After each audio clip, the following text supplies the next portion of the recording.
Une dernière question, Christophe Marie, de la Fondation Brigitte Bardot. Voilà, Fondation Bardot, effectivement. J'ai bien entendu vos propos, notamment sur l'abattage rituel, et je voulais soulever des choses qui me paraissent très contradictoires. Alors effectivement, depuis 20 ans, on nous dit que ce n'est pas le bon moment. Il y a 2 ans, effectivement, quand on a été reçu par Emmanuel Macron avec Brigitte Bardot et Laurence Parisot, on ne semblait pas être dans cette « c'est pas le moment ». Au contraire, il y avait un travail qui devait être lancé pour arriver enfin à l'étourdissement des bêtes au moment de leur abattage. Donc le gros problème qui se pose aujourd'hui, à force d'entendre « c'est pas le moment », c'est qu'effectivement la fenêtre se referme. On avait des possibilités d'avancer avec la communauté musulmane. Aujourd'hui, elle se radicalise sur la question et c'est vraiment très grave. Et tant qu'il n'y aura pas une action politique sur cette question, eh bien, ça va continuer à se radicaliser sur ce problème-là. Donc ça c'était un point. Je ne sais pas si la façon que vous avez de la formuler est la bonne, non. Et surtout, ne rentrons pas dans ce débat-là. Je pense que vous... C'est un vrai débat pourtant. Oui, mais donc, pas, moi, ce que je voulais exposer comme ça, je me permets. Alors, donc, et on parlait tout à l'heure de souffrance animale, et je vous invite à reprendre le rapport douleur animale de l'INRA, qui montre qu'effectivement, dans le cadre d'un abattage rituel sans étourdissement préalable, on peut attendre jusqu'à 14 minutes une perte de conscience de bovin. 14 minutes, évidemment, le bovin ne reste pas dans le box, il est suspendu et découpé encore conscient, parfois. Donc là, on est véritablement dans la souffrance. Donc, on ne peut pas le nier. Et comme vous indiquiez tout à l'heure que vous étiez favorable à la traçabilité, le choix, libre choix du consommateur, eh bien, seriez-vous donc d'accord pour qu'enfin les viandes issues de ce système d'abattage qui se retrouvent dans le circuit classique sans aucune indication, eh bien, soient étiquetées comme de la viande provenant d'un abattage rituel sans étourdissement? Parce que ça, c'est un vrai problème.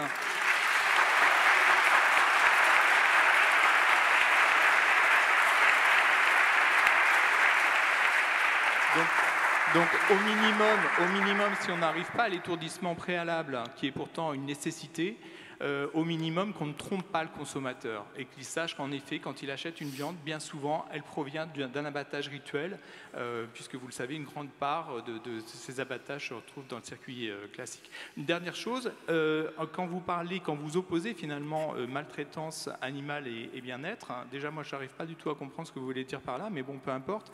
La maltraitance, oui, effectivement, c'est une évidence, il faut la condamner. Mais le bien-être, c'est une nécessité, un devoir que nous avons d'améliorer les conditions d'élevage. Et d'ailleurs, le bien-être animal, c'est ce qui intervient dans tout ce qui est réglementation européenne ou nationale. Et ça fixe, et d'ailleurs, c'est identifié, hein, répondre aux besoins des animaux physiologiques, biologiques et autres. Et il y a des systèmes d'élevage qui ne répondent pas au bien-être animal. Je pense notamment aux lapins de cage, mais ce n'est pas le seul système. Donc, il ne faut pas simplement se dire on va lutter contre la maltraitance, mais il faut véritablement avoir la volonté d'imposer le bien-être animal dans les différents systèmes. Oui. Merci.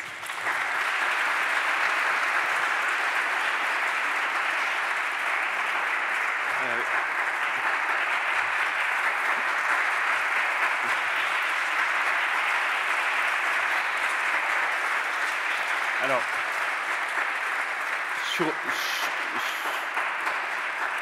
sur le premier sujet, je redis ce que j'ai dit, je n'irai pas plus loin. Enfin, vous voyez comme moi vous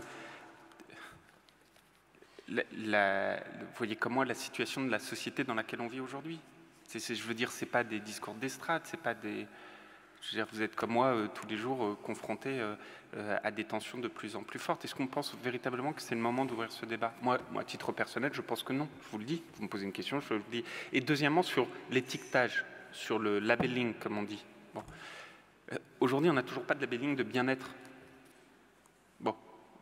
Ce que je vous ai répondu très clairement, et surtout ne faites jamais de raccourcis dans mes propos. Ce que je vous ai répondu très clairement, c'est que je pense qu'aujourd'hui, on a des sujets qu'il nous faut d'abord traiter, hein, qui sont importants. Par exemple, le labeling bien-être animal, aujourd'hui, ça n'existe pas. On va peut-être commencer par ça, non? Je ne pense pas que c'est d'abord l'information qu'on doit donner aux consommateurs. Moi, je le pense. Vous me posez la question, je vous réponds franchement.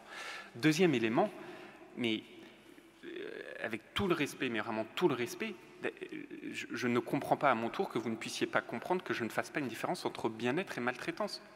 Mais je veux dire, la maltraitance, si abattre un animal dans un abattoir est égal quelle que soit la façon qu'est l'abattoir de fonctionner, est égal à un acte de maltraitance, ça veut dire que moi, je suis complice d'une action pénalement répréhensible.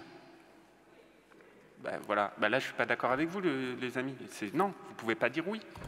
Vous pouvez dire oui dans votre sincérité, mais vous ne pouvez pas dire oui d'un point de vue d'un terme qui est inscrit dans notre code pénal. Je sais pas, mais dans votre sincérité, vous pouvez vous dire cet homme mange un steak et donc il est complice d'un acte de souffrance d'un animal.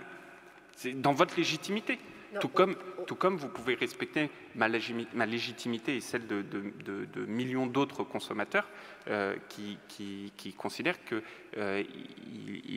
importe de manger de la viande. Bon. Mais par contre, ce que je ne veux pas, c'est que vous puissiez en faire un amalgame, parce que je pense qu'il y a un amalgame avec un sujet de maltraitance. La maltraitance est définie par le code pénal et c'est pénalement répréhensible. Dans un abattoir, qu'est-ce qui se passe aujourd'hui? L'abattoir, la question qui nous est définie, c'est comment on diminue le stress de l'animal dans l'abattoir. C'est ça la question. Moi, je travaille sur ça. Je ne travaille pas sur le fait de dire qu'il faut fermer les abattoirs. Si c'est ça votre demande. Non.